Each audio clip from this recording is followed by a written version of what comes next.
Hi, and welcome to the first ever recording of our brand new podcast, View from the Sideline, a football-themed podcast hosted and created by myself, Richard Page, and my good friend and co-host, Chris White. Say hi, Chris. Hello.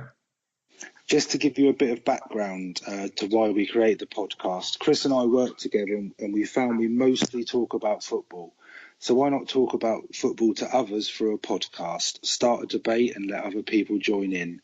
If they agree or disagree, football's all about opinions and we welcome yours through the following channels. So we've got Facebook. You can like us on Facebook. That's View from the Sideline Podcast. You can get in touch via Twitter. That's at VFTSL Podcast. We also have a YouTube channel, which is View from the Sideline. And you can also get in touch with us via email, which is viewfromthesideline@hotmail.com. Lovely. Thanks, Chris. So we expect the running time of the podcast to be around 45 minutes. As it's the first one today, we're just going to kind of go with it and see where we end up. So we'll crack straight on. So, Chris, couple of games into the season already, so I don't think we've got any sort of head start on this feature that we're going to do now, but we're going to go through our top 4 and bottom 3 predictions for this season's Premier League. So for the top 4, I've gone with, in first, Manchester City. I just feel like, again, this season, I think they will probably be even further ahead by the end of the season than what they were last season. Didn't really need to spend that much money in the summer transfer window. They've already got a pretty complete squad as it is. To be fair, though, they only really bought Mahrez. I think he was the only one, wasn't he? Only big signing anyway. Yeah. But like I said, I didn't think they really needed to build on what they had too much already. The thing is with Mahrez, it's difficult because I actually quite like Sane, so I would prefer Sane to play over Mahrez. Well, I've got to be honest with you, Chris. I'm not going to disagree with you. As strange as you may find that, I have also got Man City to win the Premier League this season, as I'm sure most people will. Who have you got in second? I went for Liverpool. Oh, I think we should just point out at this point that Chris is a Chelsea fan. I'm surprised he didn't have Chelsea in second. I was trying to be as realistic as I could with these predictions, but Liverpool, although it kind of pains me to say it, they look probably even better than what they did last season, I think. Even though it's probably the first 2 games, I'd say they look a lot better at the back. But obviously with Salah up front, he's... One season wonder, Salah. I don't know. The thing is, when he was at Chelsea, he was nothing the player that he is now. I don't know what changed. I don't know whether it was because he wasn't getting enough game time at Chelsea. I'm just not sure. But I've gone for Liverpool second. Yeah, I've also gone for Liverpool second. To be honest, I thought we'd differ there. I think the thing with Liverpool this season is going to be. I totally agree with you. They've absolutely tightened up at the back, so I think they'll be absolutely fine. I think if you take away what Mo Salah did last season, if he doesn't do the same this season, are they the same team? I'm not convinced they've added goals, but I think as an overall team, I think I'm going to have to agree with you, Chris. So yeah, I've got Liverpool in second as well. So in third, I have gone for my team, Chelsea, above Tottenham. Again, at the start of the season, I was very it could be just one of those seasons where Sarri's just getting to know the squad are trying to learn his new tactics. Obviously, we've gone back to 4 at the back, which is quite a big change from having 5 at the back. But I think with the players that we've signed, I'd say that they're quite positive signings. In Jorginho, probably one of the best passers in Europe. So, with him and Kante in the middle, at the back still look a bit weak, but I'd say quite positive summer transfer window, and I do think that we'll get third. If we get higher than third, that'd be great. This is where I'm going to disagree with you, Chris. Are you going to go with Tottenham? No, I'm not going to go for Tottenham. In third place, I've gone for United. Oh, okay. And the reason being is I just think it's because it's Man United, because it's Mourinho. They will always be there or thereabouts. And I think the main difference with them this year is I think they may have to go in the transfer window in January. And I think if they need to, they will. So I think there's always room for them to strengthen. I think it's pretty clear they lack a decent centre-half. I think the fact that they were linked with so many defenders in the summer window kind of tells you that. But I just somehow Mourinho always seems to do it, and I'm not convinced this year's going to be any different. So I think there's probably going to be a bit of a gap between the top two and United, but I still think they'll be there. So I'm going for United in third place. Wait and see about that. I don't know. The way that they've started, it just reminds me of how Chelsea were under Mourinho in his third season at Chelsea. Both times he ended up getting sacked. So I don't know. I just find with Mourinho, if he doesn't get the players that he wants, he gets funny with the board.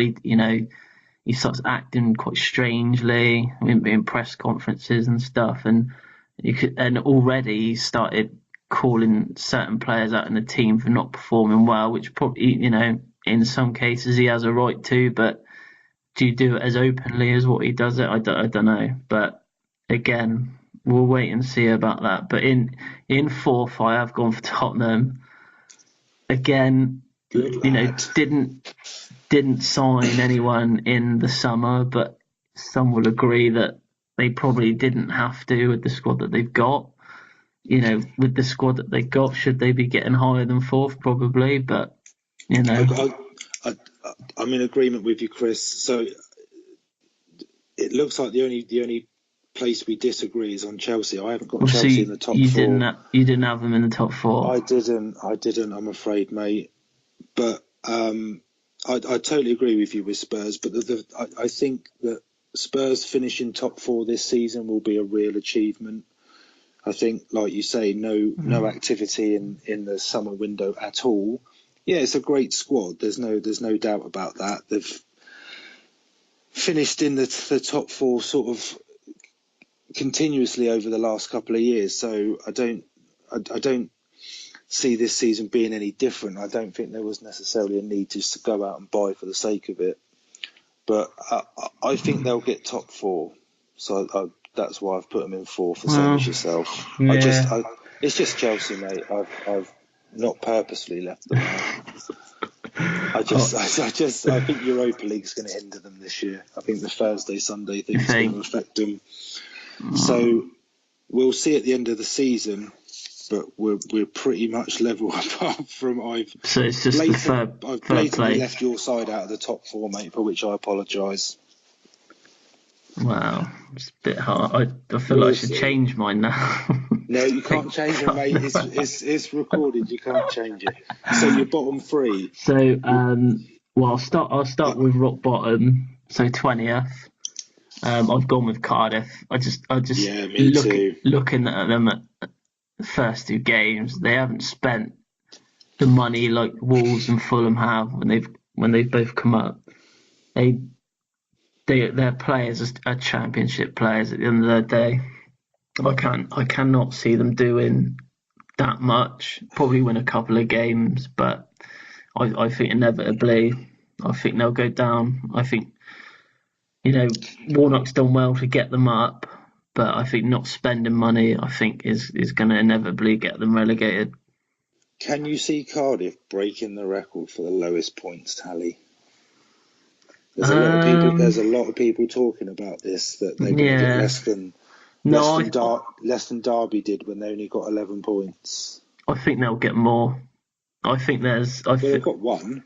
Yeah, They've got one already. Yeah, I think that the teams that will be in and around them, I think they could easily get a 1-0, 2-0 victory over them. But I can't see them staying up, to be honest.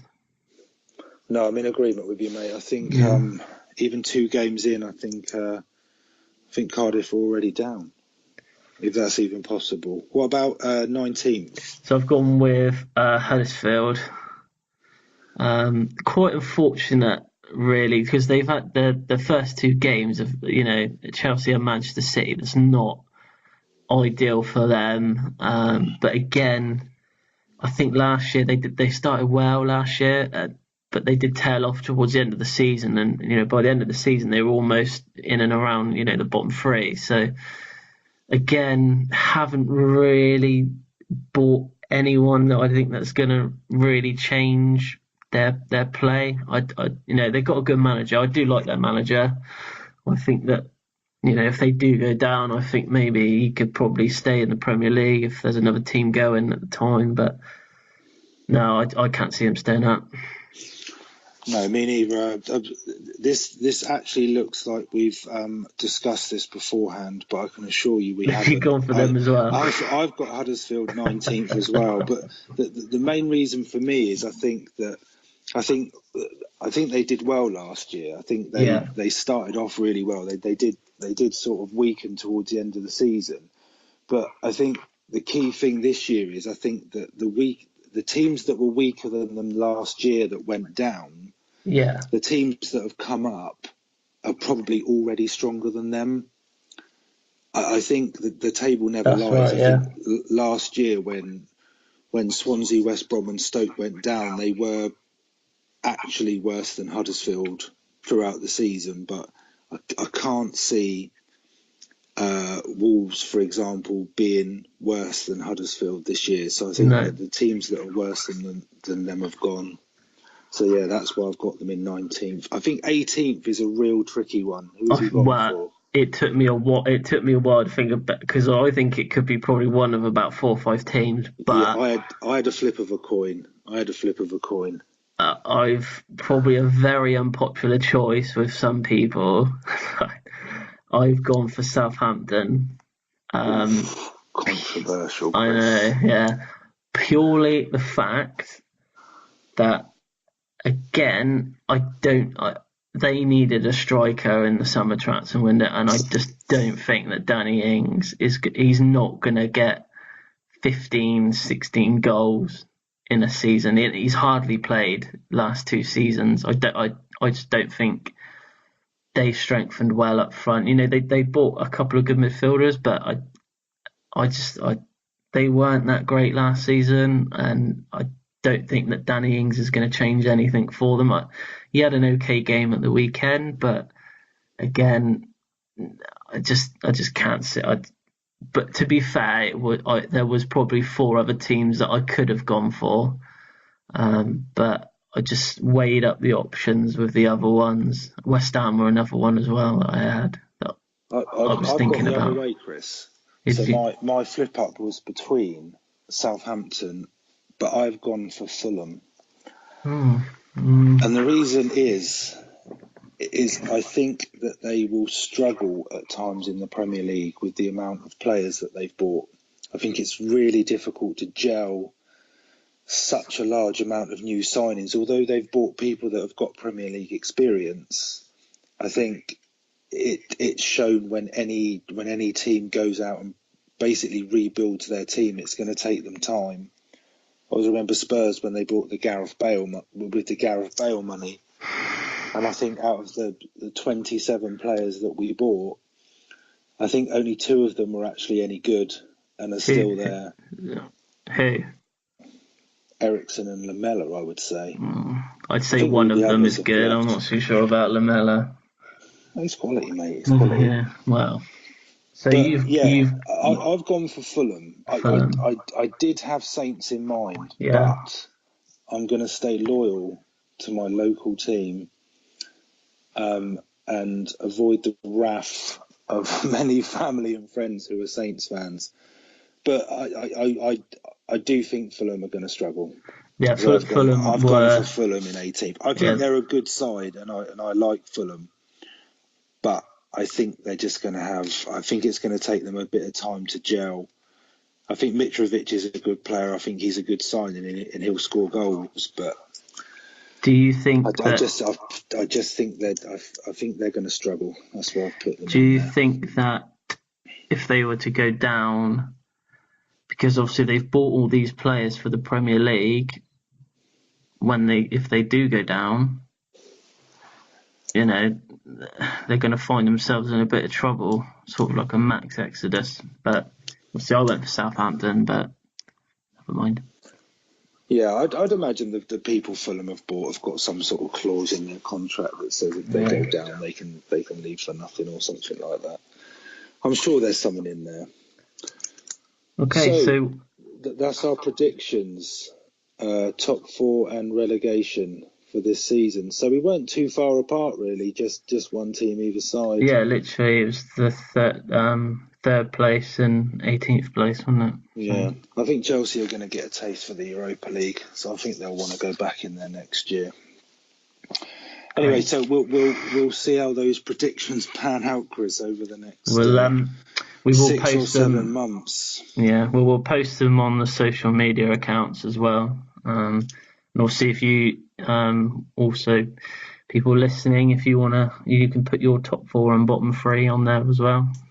And we'll have a look through those. It'd be good to get a different view. I'm sure there's a few different teams that people think are gonna fill those places at the end of the season. Right, Chris. So we'll move on to the next topic, which is going to be our regular feature of a weekly teaser. So we will take it in turns to throw a football-based question at each other, with the aim of it being answered by the end of the podcast. So are you ready? I am ready. Are you ready? And you have your search engine switched off? Everything is away from me right now. Okay. I've got pen and That's paper. What I like to hear. So, Chris, I want you to tell me which current Premier League manager has an Olympic gold medal. So which current serving Premier League manager from the 20 managers available has a gold medal, an Olympic gold medal? That feels like something I should know, and I have not got the foggiest clue, but I'll have a think. It's a good one, isn't it? That is a very good one. Yeah, it's a good one. Well, I've got a 1 in 20 chance of getting it right. You have. But I think it may surprise you. You can get a bonus point if you can tell me how they got the medal. This could be quite funny. But we'll come back to that at the end of the pod. Cool. If you've got an answer. Okay, so we'll move on to the weekend review of the matches just gone. So the second round of matches in the Premier League. If you want to start us off, Chris. So I was going to start with. I think I know where you're going to start. So the cut now. I'll go for the Chelsea game. So the Chelsea Arsenal game on Saturday. At the start of the game, I was quite nervous. 20 minutes into the game, I was thinking maybe this is going to be another 5-6-0 result for Chelsea, but only just got through that one. But there's a few things that I picked up on. Arsenal's defensive high line. First 30 minutes, every time Chelsea put a 30-40 yard ball over the top, it was just going over the top of them every single time. Even Kante got through at one point.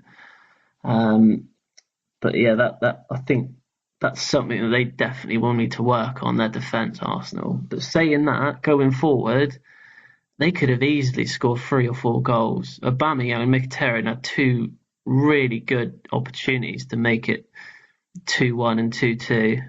They, from literally just outside the 6-yard box, should be putting them in, but put it over. The other things was that Chelsea's defence, again, is probably a talking point, but obviously going from 5 at the back to 4 at the back is probably quite a big change for those players. But obviously they got through, they got the result in the end. But what I would say is Alonso, he's could be probably the best left back in the Premier League. Was he at the World Cup? Okay. All right. Okay. I don't think that the Spain manager saw the potential in Alonso. Well, to be fair, the Spain manager sort of quit 2 days before the Yeah, tournament. So that's probably why he quit. He probably looked at his team sheet and thought, I haven't put Alonso on now. Might as well leave. But no, good 3 points and for Chelsea, 2 wins on the trot for Sarri as well. I was quite happy with that. No, I wouldn't disagree with you, mate. I think the early goal helped Chelsea. I was pretty surprised when they went 2-0 up, to be honest, that Arsenal came back into it. I think to get the first goal, then the equaliser before half time, I thought it would have sort of knocked Chelsea a bit, but I think they made a couple of changes sort of midway through the second half. Ross Barkley came off. Still not convinced about him. Yeah, he's been given. I know Sarri seems to like him, but I'm still not convinced. I think the jury's still out on him, really. Yeah, well, when Kovacic is fully fit and trained for like another week or so, 2 weeks with the squad, I think he'll probably take Barkley's place. But the thing is obviously with Kovacic now, he's taken Loftus Cheek place on the bench. So but I quite like Loftus Cheek. But no, I think he had a good World Cup. I'm just not convinced Sarri sees him. So they should let him play much of a role this year. I think he'll end up going out on loan. I'm not sure. I was about to say they should just let him go out on loan if he's not. There's no point I think he needs to not playing him. Okay, so I think from a Spurs fan's perspective, I think that was a bit of a no-lose game, really. Who won or who lost that? But I think it was a good win for Chelsea, but Arsenal's second defeat out of 2, and I think Emery's got a bit of a job on his hands this year. Made a few signings, but I think the fact that neither of us put Arsenal anywhere near the top 4 this season either. I think they'll have the old standard transition season after the new manager coming in. I think they'll probably finish 6th if I was going to say something, but who knows? They might pick up a few more wins. He's clearly got his own way that he likes to play, because obviously they're playing out from the back now, which Czech doesn't look 100% comfortable with. But it's quite a strange one, because obviously I've spoken to a couple of Arsenal fans and they're not sure why they've bought another goalkeeper in Leno and he's not being played. He's obviously still playing Czech, but Czech's a good goalie. Okay, let's move on to the next one. Which one do you want to talk about next? We'll go for Tottenham one. You can have a bit of a fanboy moment. Mate. This is an easy one. So I think although I've tipped Fulham to go down, I think it's always a bit tricky playing a newly promoted team in the first couple of games of the season. But I did read this week that Pochettino has an unbelievable record against newly promoted clubs. He's never lost. He's never lost to one. Only drawn twice, and I think they've won about 15 or 16. So he's never lost to a newly promoted club. Great. What a great fact that is. That is a good fact. He's beaten teams that have come up from a lower division. Mate, you can only beat who is put in front of you. Yeah. You can only beat who is put in front of you. What about his record against the teams in the so-called top 6? Oh. Can we discuss that? Or let's not go off topic, Chris. Let's talk about the fine 3-1 win with our World Cup stars coming back. Moore's goal was good. Trippier continuing where he left off. Free kick was good, yeah.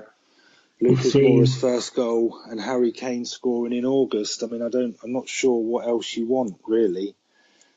There were times though when Fulham did put a bit of pressure on Tottenham, and it did look like that they could pinch something. But I think at 1-1, I even think at 1-0, scoring just before half time, it changes the complexity of the game. And then when Fulham equalise, being a vaguely optimistic Spurs fan, you always think that they're going to drop the points or they're not going to get anything out of games that they should do. But I think when the second goal went in, I think it relieved a lot of the pressure, and then Fulham have to come out and chase the game a bit, and we got the third one. So I think it's a good game. I think it was a good result. Definitely was. The West Ham Bournemouth game. There's a few talking points on this one. The penalty, I think a lot of people have been divided in whether they think it was a penalty or not. I've seen it a couple of times. There's definitely contact on Hernandez, but he has been known in the past to go down quite easily. And it was a strange one that the referee didn't actually give it. It was the linesman. Which I don't understand. Yeah, because the ref's got the best view out of everybody. He was definitely closer than the linesman. Yeah, he was. Yeah, absolutely. I think it's one of those ones where if it's given for your team, you think it's a definite penalty. If it's given against you, there's no way on earth it was a pen. No. Obviously, with the money that West Ham have spent as well, obviously their fans last season was saying that obviously they didn't spend enough on players. Obviously Pellegrini's come in now, spent the money, but to be honest, I still don't think they look that great. I know it's only a couple of games into the season, but I don't feel that. Arnautovic is a very good player, and I think he'll probably be their best player this season. But again, with the money that they've spent, I think the board had no choice but to back him, a new manager coming in. Yeah. Especially with what happened last year. But I would still expect them to be beating Bournemouth. Bournemouth are a good side. Bournemouth are an organised side. But I would still expect West Ham to be winning that. And there's something that just makes me think it's going to be same old for West Ham. Bournemouth had a midfielder playing for them. I think he's an academy player that he's been put into the first team this season, called Brooks. He looked quite good on Saturday when I saw some of their game. He was getting into some good positions, and for a young player, he did look very good. But I think that just highlights the point. If you look at what Bournemouth spent against what West Ham have spent, it's chalk and cheese. I would have seen West Ham winning that game relatively comfortably, and that's not doing a disservice to Bournemouth. But I think the West Ham fans just need to give the manager and the team a bit of time to settle, and I'm sure they'll come good. I don't think they'll be in any danger of relegation, but at the same time, I don't think they're going to be pushing anywhere near Europe. So I think it'll just be another season in mid-table for West Ham. No, so Everton versus Southampton. One of the big things to come out of the game was Jordan Pickford, the tackle. Obviously, when he went to kick the ball out, he's caught Ings. The Southampton manager Hughes was saying that he should have been sent off for it. But I've seen it a couple of times now, and the more that I look at it, the more that it looks like he's actually meant it. I don't know what you think. Oh, I don't know, Chris. It's one of those, isn't it? I mean, he's committed. He's got to come out for the ball. He's started to go for it. He can't really stop halfway. Yeah. I'm not convinced there's actual intent. But he's clearly caught him. He's ripped the back of Yeah, his you see his shirt, so shirt. His shirt was half ripped. he's clearly caught him. But I don't But know.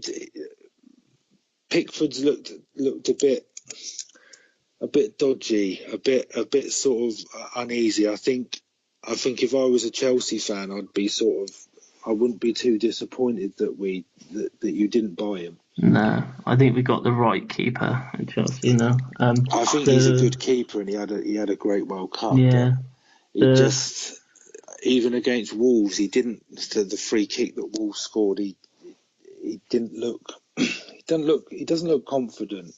no. It's like he was expecting a move, and he doesn't really want to be at Everton anymore. The free kick that Everton scored from, so the kind of short free kick that looked like it was from the training ground, it completely opened up Southampton, and Walcott finished quite well. Was it 4 touches? I think there was 4 touches. Yeah, it was the first touches as well. Then it was in the back of the net. It was very good. And thoughts on Richarlison? Obviously signed for quite a big amount of money. I think it was like 50 million. To earn a lot. I think a lot of people were kind of thinking that's quite a lot of money, but you look at him so far this season. It's a lot of money, but I'm not in today's market. It's probably about average. I think he started off great for Watford at the beginning of last season. He was scoring goals. He was playing well. And then when Silva left, he just sort of seemed to come to a grinding halt. Yeah, well, they were saying he looked really tired at the end of towards the end of the season. Yeah, I don't buy that. I don't. But why is he any more tired than any other player? I mean, he's not. To my knowledge, he's not in the Brazil squad. He's not travelling all over the world playing international football. I think it's a bit of a risk, but the fact he scored 3 goals in 2 games, I mean, at the moment, it looks like a good buy. But I don't think Everton fans are going to complain about spending that. And if he keeps scoring goals, gets them up the table, only time will tell. Only time will tell with that. But I think Saints, on the other hand, I think it's a bit of a different story. What do you think?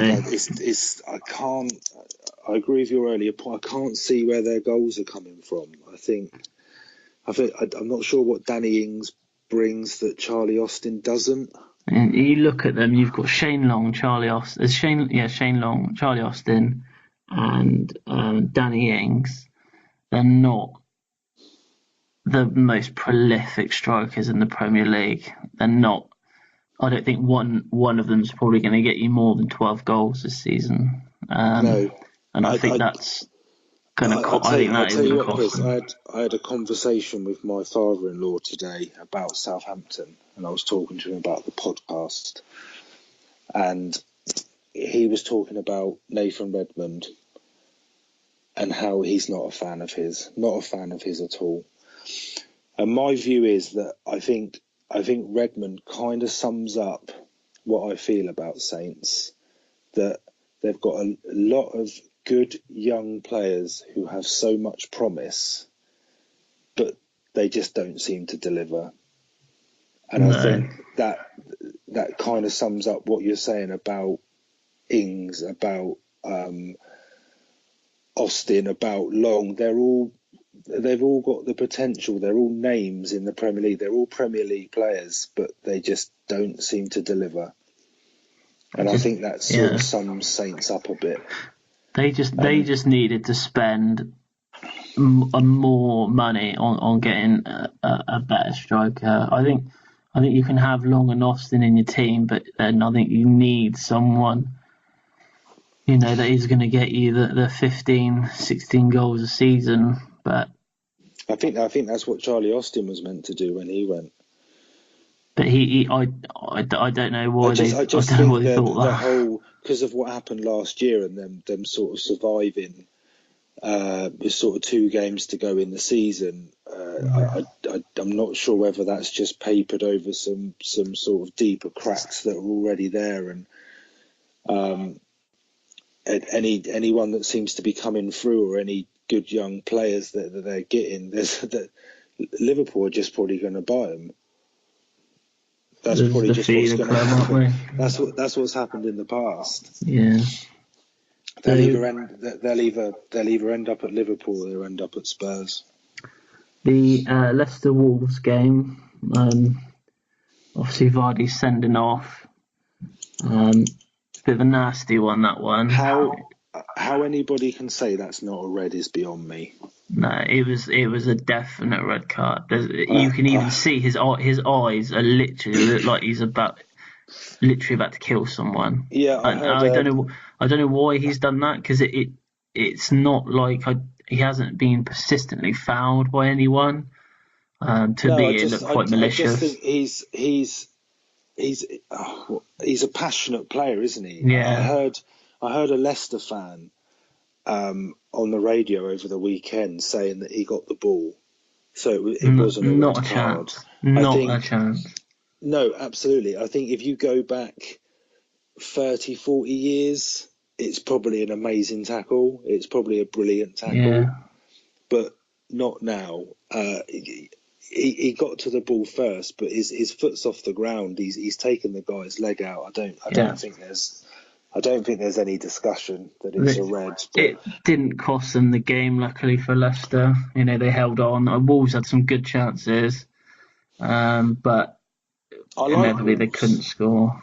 I like Wolves. I think that was before the game. I thought that was sort of an even game. It was difficult to call a winner, really. But I think in the end it's a really good result for Leicester. I think they hit the bar and the post like 3 times as well throughout the game. And the own goal, the first goal, that was some finish as well. The header. That was beautiful. You'd be proud of that, wouldn't you? Straight to the top. If you were a centre forward, you'd be proud of that. I bet he was wishing that was up the other end, but I bet he won't score a goal like that at all in his life. But yeah, it was a good. That was actually a good game. Like you said, I quite like Wolves. They're quite an attacking team as well. Do you want another interesting fact, Chris? Go on then. Because I'm full of interesting facts. That in Leicester's squad on Saturday, only 2 players from the championship winning team were actually there.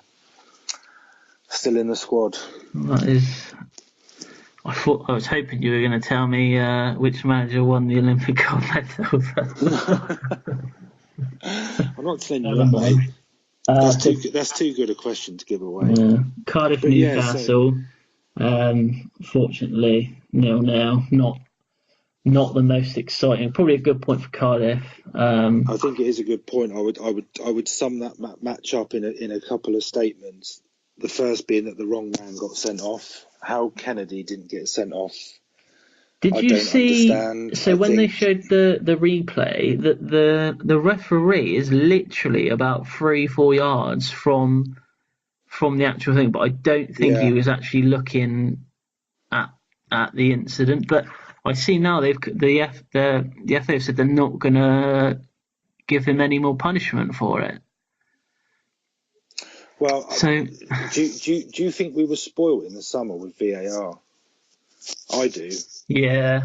Because I think you were so used to watching football for 4 or 5 weeks, where every decision was dissected by other officials sitting in front of a TV monitor, and now you're back to the Premier League, and you just expect things like this to be picked up, and you expect the right decision to be made.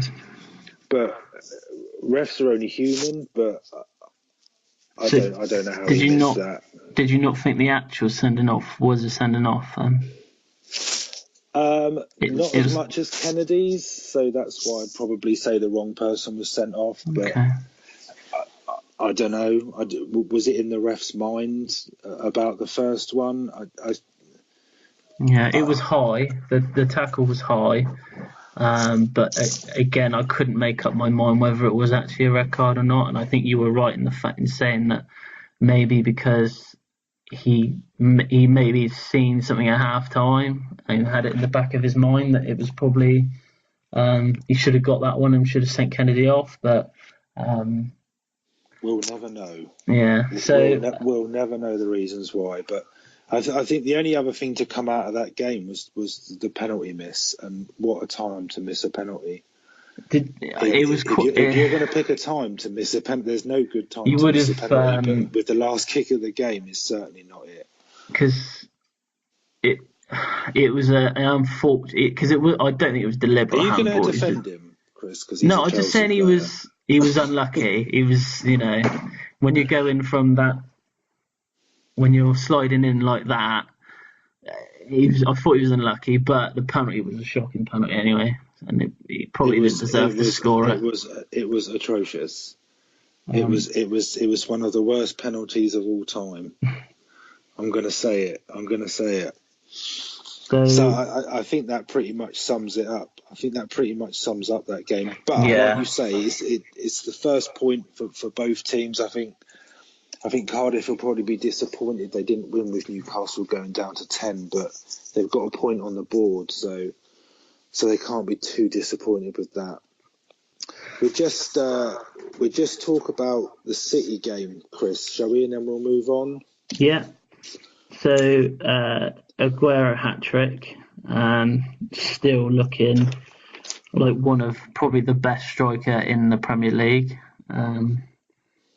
Everything he seems to touch, it just seems to go in. He's just one of those players that he's whenever he's needed, he's there and he scores the goals.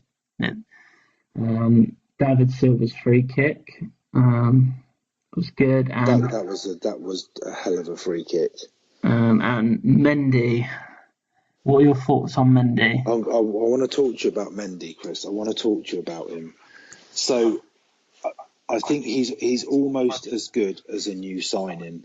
I think that the first two games of the season, I think he's been unreal. He just gives them so much more of an attacking option, as if they needed it. But he's always there for an early cross. If you saw the game against Huddersfield on Sunday, I think there was a stat about it's the joint most. I've got another fact for you, Chris. It's full of them, aren't you? I'm full of facts. I love a fact. It's the joint most amount of crosses by a City player since Guardiola took over. So with 12, I think he had 12 crosses in the game, in one game, which is tied with De Bruyne, who also got 12 in a different game. But his cross for Aguero's hat trick was just. All you've got to do is get something on it and it's going. I mean, it was a great finish, but it was just so inviting. And I just think he gives them something different that not necessarily they were missing last year. But he is a tank. Yeah. He's huge. So I think one of the things that really stuck out to me about that game is if it wasn't hard enough for Huddersfield going to Man City, if you look at the players that were on the Man City bench, Kyle Walker, Mahrez, Sane, Sterling, and De Bruyne was injured. Is injured, so he wasn't even in the squad. It's all four of those players would get into any Premier League side, and they're on the bench for Man City, and they still win 6-1.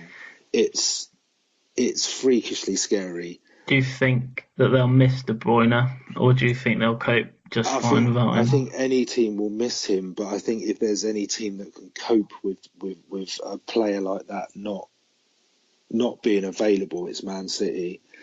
I will put it out there now. I love watching Man City play. I think they're so good to watch. So their build-up play is probably the best in Europe. Even when they play Spurs, I'm cheering for City because I just love the way they play football. I can't see anybody touching them this season. I think their focus might be the Champions League. And do you think they'll get more points this season than what they did last season? I don't know. That's a good question, but I'm not sure that's their aim. They've done it now.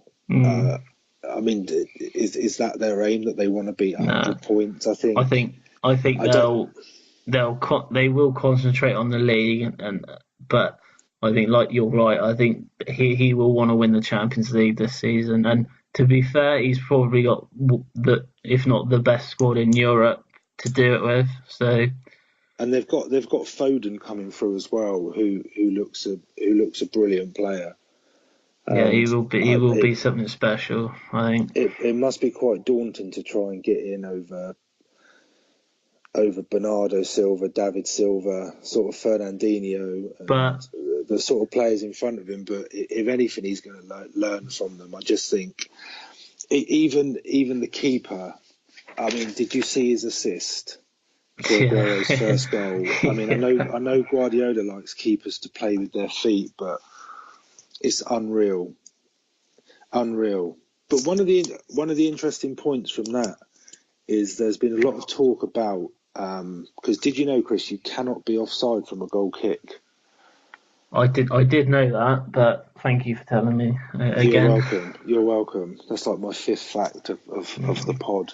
We're gonna have to get you your own feature at this rate, Rich. You can just talk for 10 minutes of all the facts I that love you a know. fact, Yeah. but for the first goal, the defender almost looks as if he doesn't know that rule. But the And the Huddersfield Huddersfield keeper, defender, and he just sort of leaves Aguero thinking, oh, the linesman's just going to put his flag up, but he doesn't. But then what a finish!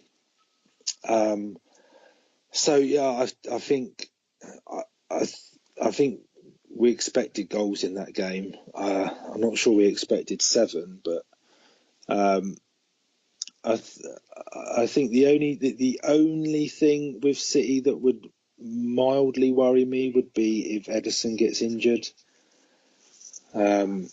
I know Bravo's they got injured at the Bravo. moment, so He's alright. if Edison does get injured, they're sort of into the sort of under 21s team. But Yeah. he's the only player that I don't think the backup's as good. I don't think Agreed. I don't think Bravo's a great keeper. No, He's well, nowhere I don't near as think good as Edison, but no, definitely. so yeah, City all the way for me. Definitely. Okay, so we finish our review there. Mark probably won't be too happy because we're not going to talk about Liverpool. No, well, to be honest with you, the only notable thing in the Liverpool game was the horrendous dive by Salah. So, but that was it. They didn't play But to that be great. fair, in our defence, we both have put them as runners up this year, so I think that will slightly soften the blow. You'll be all right.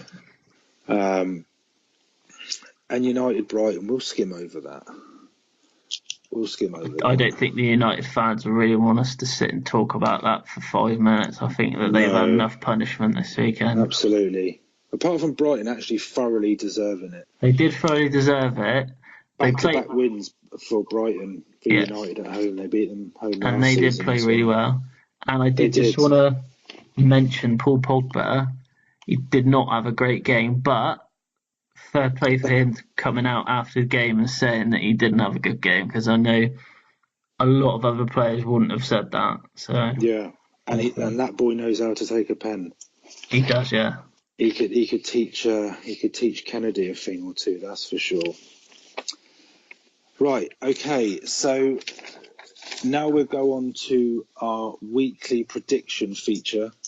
Not predictions about final league placings, but predictions for upcoming games. So this is where each week we're going to invite a guest to share in the predictions. So we've got 6 matches coming up for this weekend. So Chris has made his predictions, I've made mine, and this week's special predicting guest is our friend Lewis, who's a Man United fan, so you can imagine he's hugely happy at the moment. So how this is going to work is the 6 games each week. So we'll keep it going throughout the season. So there'll be an average score for Chris and I, and then obviously what each guest gets each week. So we're going to have 5 points for the correct outcome of the game, and then 10 points for a correct score. So the first game this week is Wolves against my adopted team of Manchester City. So, Chris, what have you gone for on this one? I have gone for 2-1 to Manchester City. Okay, a win for City. I've gone for 3-0 win for Manchester City, and Lewis has gone for 3-1. So we've all gone for a City win, but all by different margins.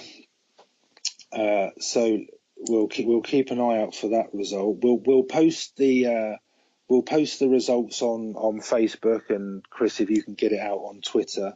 Yeah. And then obviously we'll go through the results in the next pod. Next game is Arsenal against West Ham. So Chris, what have you gone for? Went for 2-0 Arsenal. Oh, generous. I've gone a bit different on this one. I can see it being a score draw, so I've gone for 1-1. I can see West Ham getting something out of the game, and Arsenal are missing a few chances. So I'm going to go a bit out there and go for a 1-1 draw. Lewis has gone for a 3-0 win to Arsenal. So yourself and Lewis with wins. I've gone down the middle for a draw. Next game this week is Fulham against Burnley. So Fulham at home. Yeah, I went for 1-1. I've gone for a 2-1 victory to Fulham. I think they may get their first points of the season. I think Burnley is showing a bit of fatigue with Europa League, so I'm going for Fulham on this one. And Lewis has gone for the same score, so Lewis has also gone for 2-1 to Fulham. Next game on the predictions this week is Southampton v Leicester. So Chris, what have you gone for? 2-2. I've gone for a 2-1 win to Leicester, so an away win. And Lewis has gone for a 1-1 draw. So we've dropped down to the Championship. For your favourite, Chris, Frank Lampard, Derby at home to Preston. 3-1 to Derby. I've gone for a 1-1 draw, and Lewis has gone for a 1-0 win to Derby. And the final game, so the sixth game this week, was my tip for the Championship this year: Stoke against Hull City. 1-0 to Stoke. I've gone for 2-0 to Stoke, and Lewis has gone for a 1-1 draw. So what we'll do is we'll publish the predictions online so we can keep up with them over the weekend, and then on next week's pod we'll do the scoring, and we'll do our predictions for the following week with another guest and see how we get on then.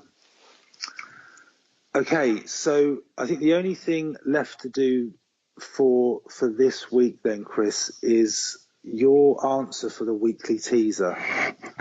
Where have you gone? Who have you gone with? I've gone with... Do you have any idea whatsoever? I know exactly who it is. Okay. It's Neil Warnock, and he got it in the pole vault. I don't believe it. I do not believe how you've got that. That is truly unbelievable. Unfortunately, it's wrong. Although that would be a sight that I think we'd all love to see. The answer is Pep Guardiola. He won a gold medal in the Spain football team in the 1992 Olympics in Barcelona. Right. He scored Spain's first goal of the tournament in a 4-0 win against Colombia, in which another former Barcelona manager, Luis Enrique, also scored. And Spain won the final 3-2 against Poland.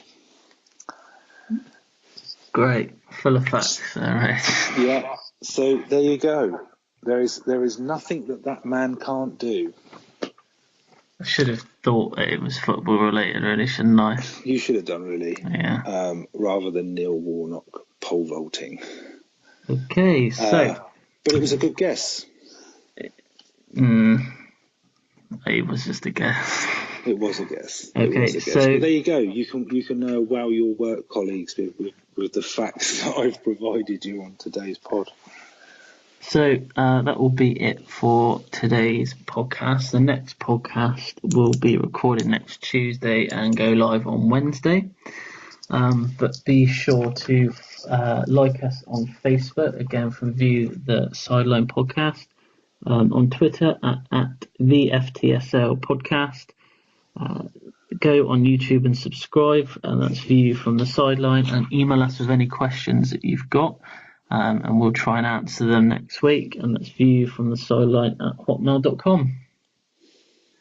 Okay, thanks, Chris. So signing off for the first pod. We'll see you next week. See you later.